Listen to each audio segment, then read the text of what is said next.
single dad cleaner spilled water on the CEO's laptop. Then she saw what was on the screen. The office was empty, its silence broken only by the faint hum of the air conditioning and the sound of a mop sliding across the marble floor. Daniel worked carefully, moving from desk to desk with a quiet precision that came from years of cleaning other people's spaces. It was late, past midnight, and he was exhausted, but he couldn't afford to stop. His 7-year-old daughter, Lily, was asleep at home, watched over by a kind neighbor. He used to have bigger dreams. But dreams don't pay rent. Not when your wife leaves you. Your child needs medicine, and your world collapses faster than you can rebuild it. Tonight, the CEO's office was the last one left. Daniel sighed and opened the glass door. Everything inside screamed wealth. The smell of expensive perfume, the leather chair, the gold pen neatly resting on the desk.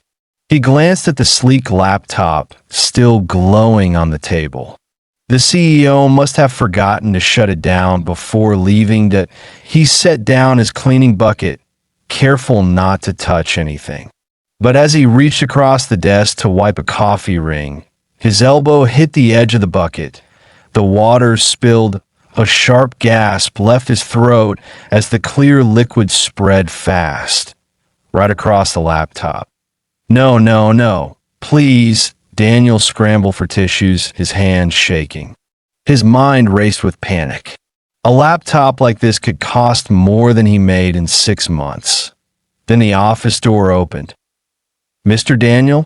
Her voice was calm but firm. Standing there was Amelia Carter, the company's CEO, a woman in her early 30s, elegant and confident, known in the business world for her brilliance and impossible standards. I'm so sorry, Daniel stammered, stepping back. It was an accident, I swear.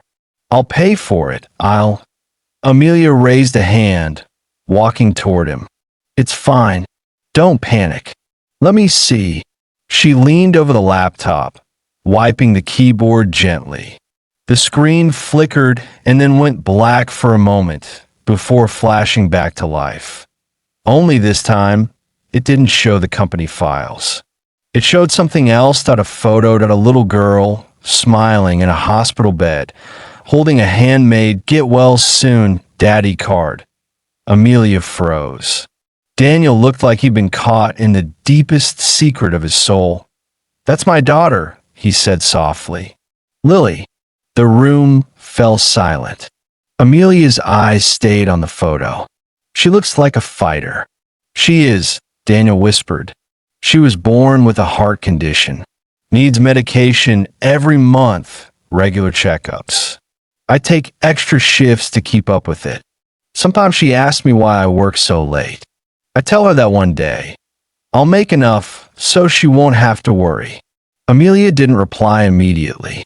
Her gaze softened, something rare for a woman used to hiding emotion behind business suits and contracts.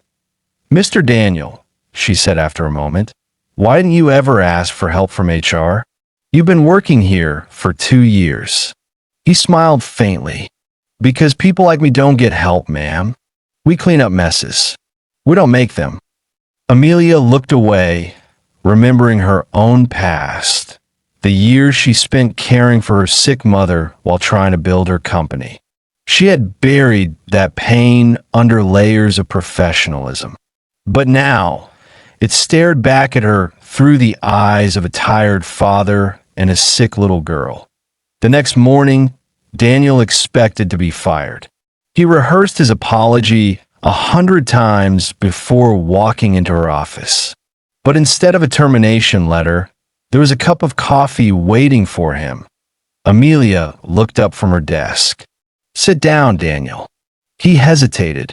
Ma'am, about the laptop. It's fine, she interrupted with a smile. IT recovered everything. And about your daughter, she paused, sliding an envelope across the table. This is a medical sponsorship form. The company has a welfare program for employees with dependents. I want you to apply." His eyes widened.